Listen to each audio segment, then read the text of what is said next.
Explain the procedure to your patient and gain consent. At the same time, put your patient into a comfortable position in the upright seating position. This will help expand the chest and ensure the force of air or oxygen can pass through the nebulizer. Before using the compressor, check that the equipment is clean. Make sure it has a filter.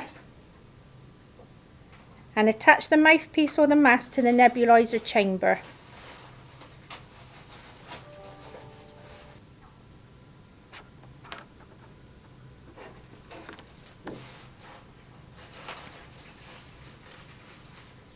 This can now connect to the tubing.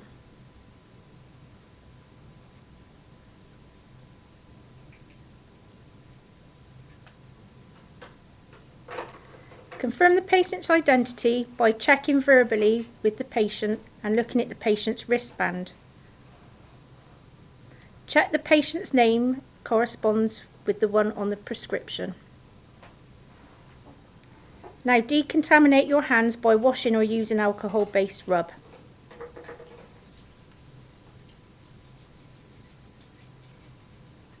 Now open the nebulizer chamber.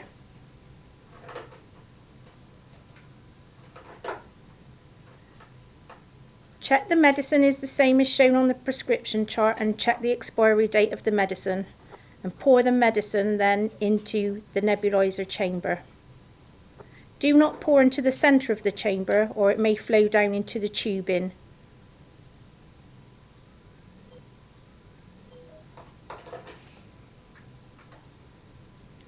Screw the lid back on and attach the mask or mouthpiece depending on the patient's needs.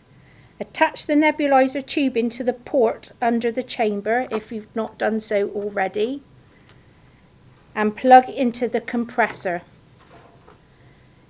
This can also be used via the oxygen wall supply and should normally be used 6 to 8 litres per minute, but check against the prescription. Now attach to the patient, placing the mask over the head and securing behind the ears.